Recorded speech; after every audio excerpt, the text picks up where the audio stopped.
Assalamualaikum warahmatullahi wabarakatuh. Selamat pagi. Salam sukses dari petani miliarder.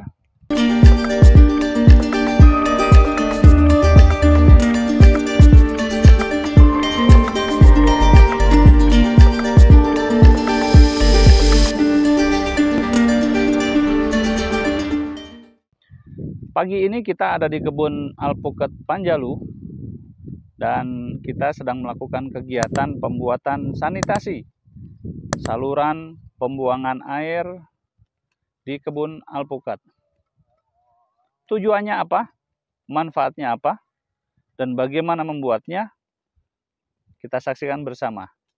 Tonton terus channel kami, like, share, and subscribe agar kita selalu semangat untuk membuat konten-konten menarik buat kalian. Yang pertama kita buat saluran air adalah di bawah dinding terasiring. Nah, seperti ini. Lebarnya kira-kira 40 cm. Kedalamannya yaitu 20 cm. Karena di sini curah hujannya tinggi, maka kita akan seperti ini. Ini air dari kamar mandi, itu harus kita buang ke sini. Nanti kita, ini belum dibolong, harus tembus.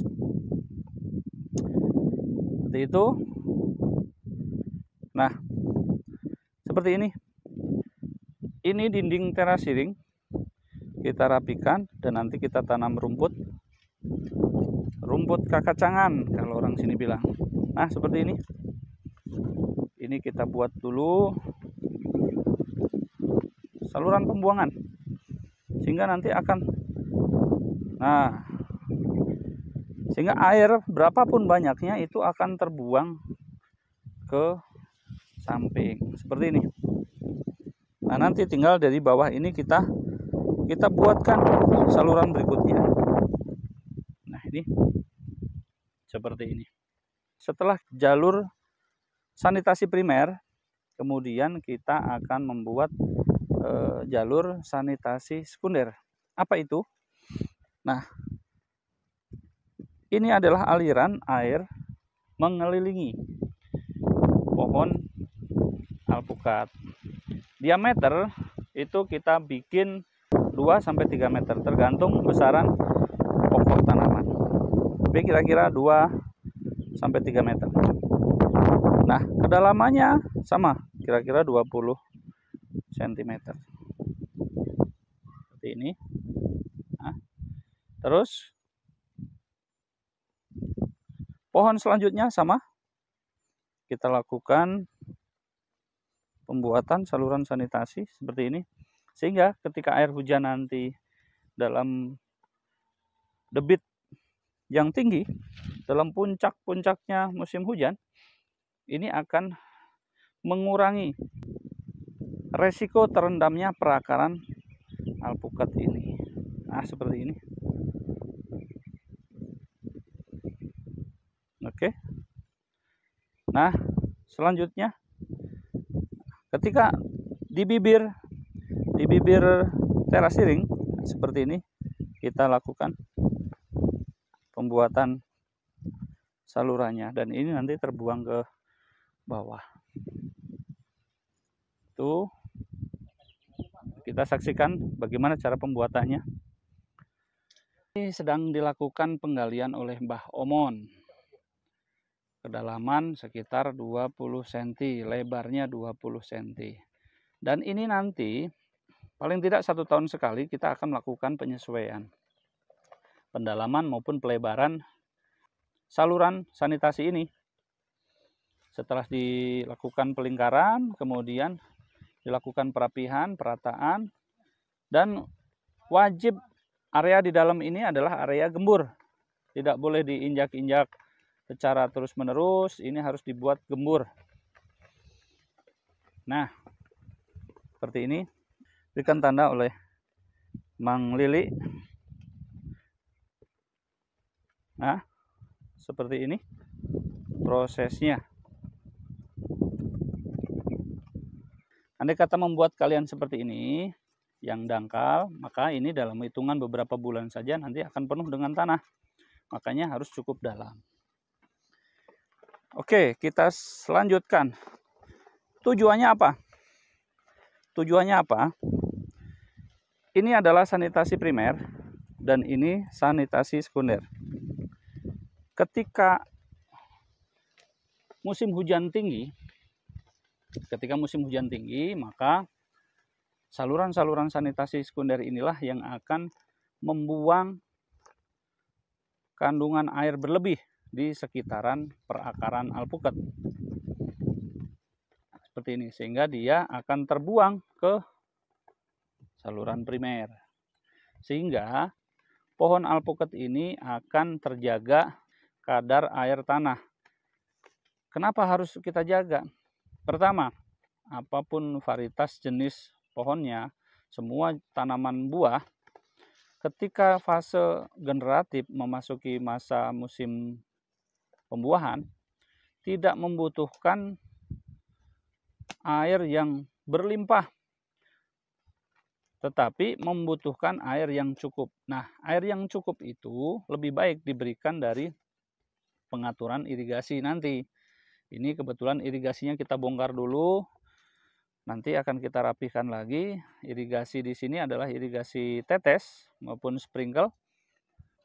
Sehingga kita mampu mengatur berapa volume air yang dibutuhkan tiap pohon dalam tiap-tiap masa. Ketika masuk masa pembungaan tentu akan diberikan lebih, tetapi tidak berlebihan. Nah, inilah bagaimana cara agar kita mengurangi suplai air yang berlebihan dengan cara ini, dengan metode ini. Pembuatan saluran sanitasi sekunder di sekitar pohon. Apakah ini hanya lingkaran saja? Nah, seringkali saya lihat di kebun-kebun lain, saluran sanitasi di sekitar pohon itu tidak terkoneksi dengan saluran sanitasi primer. Sehingga ketika hujan lebat, ini hanya menampung air, bukan mengalirkan air. Sedangkan yang betul adalah bagaimana itu tertampung, kemudian dialirkan airnya melalui saluran primer. Sehingga jangan berpikir ketika ada pohon seperti ini hanya dilakukan pembulatan. Tetap harus dilakukan pembuangan air yang berlebih.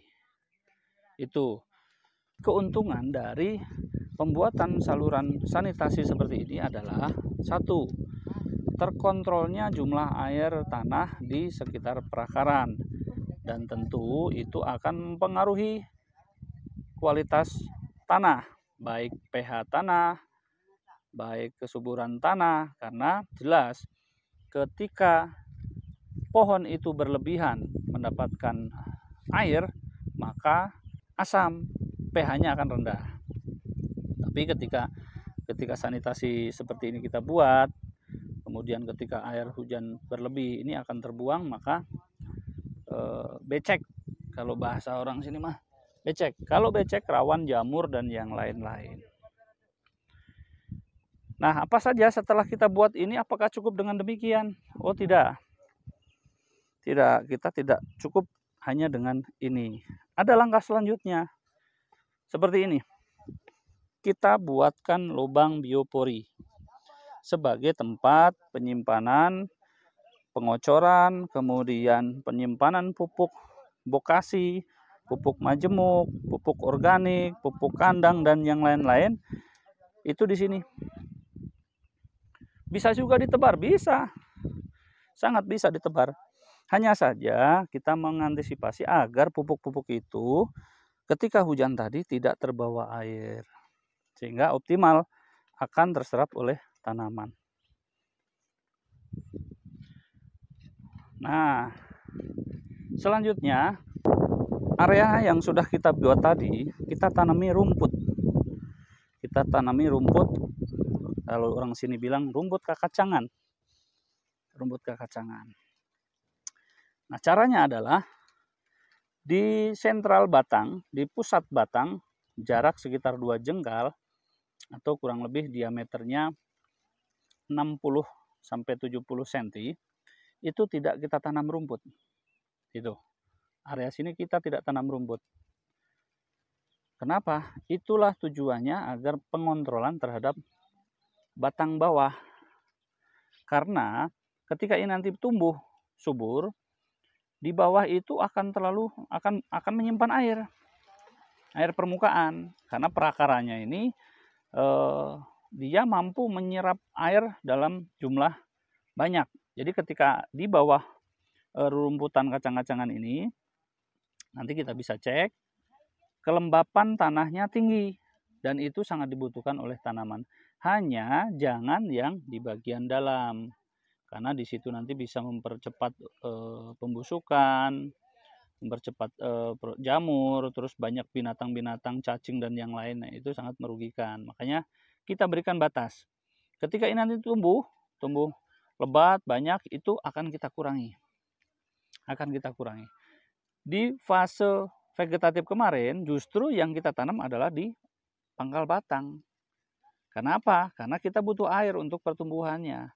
Tapi ketika sudah masuk masa generatif, itu akan kita bongkar dan fokuskan ke area luar.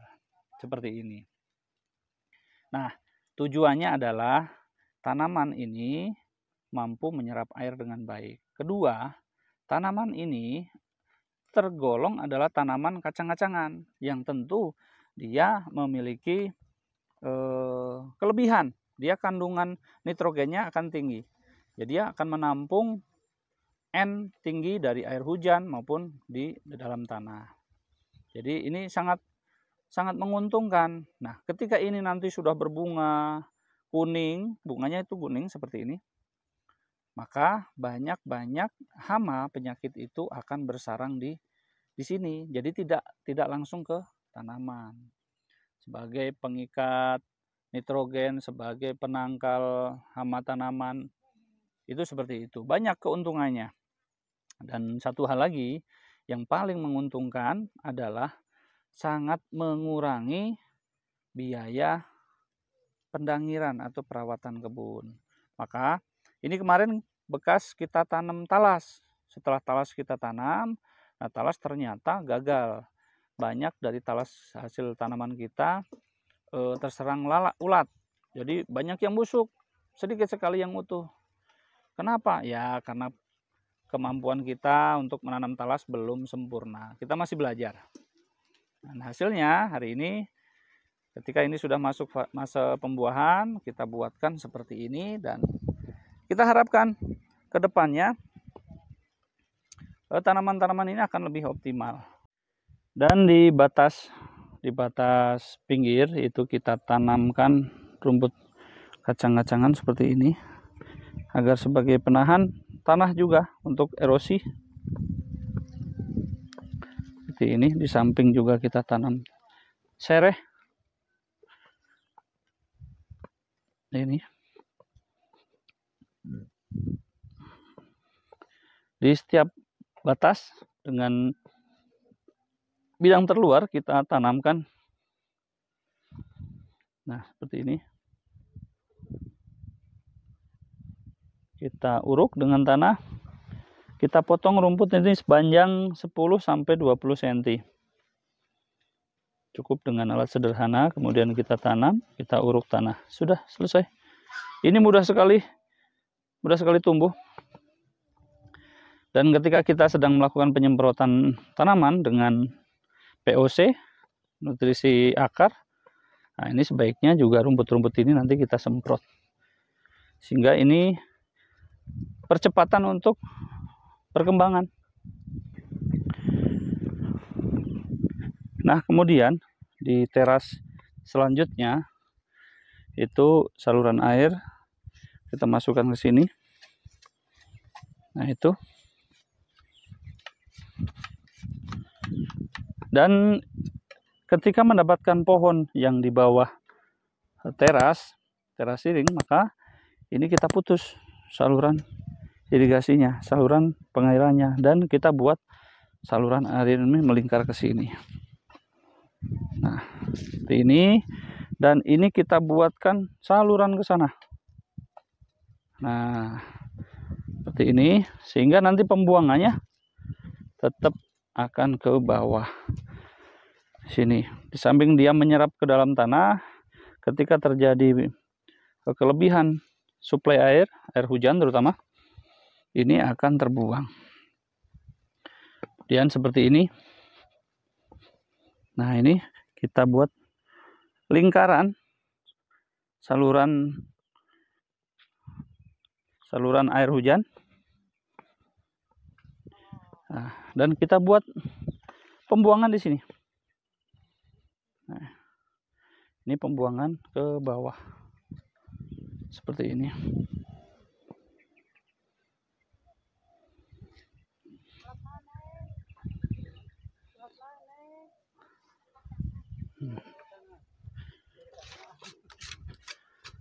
Sementara irigasinya kita bongkar dulu.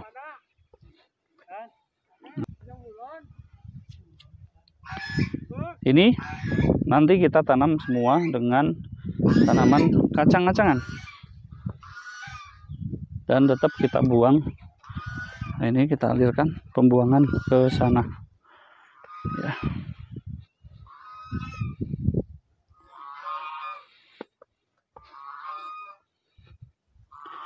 Nah, seperti ini. Mang, iya can aya jalan keluar nak. Nah, ini tinggal satu lagi, nanti kita buatkan saluran pembuangan air ke sana. Nah, di situ kita buatkan saluran pembuangan. Keuntungan dari pembuatan sanitasi ini tentu sangat banyak sekali. Dan banyak dari teman-teman pekebun yang mengeluhkan tentang kandungan air tinggi. Ini baru alpukat, bagaimana dengan durian? Lebih rewel lagi. Nah, salah satu upaya agar kemudian kandungan air dalam alpukat, dalam buah alpukat itu tidak terlalu tinggi, tidak terlalu becek. Salah satu metode adalah membuat saluran sanitasi seperti yang saya sampaikan tadi. Mudah-mudahan kita bisa mengambil hikmah dan pelajaran dari apa yang saya sampaikan tadi, dan tetap semangat mengembangkan alpukat. Sukses buat kalian. Semoga kalian menjadi miliarder masa depan. Salam dari Bang Toyib. Assalamualaikum warahmatullahi wabarakatuh.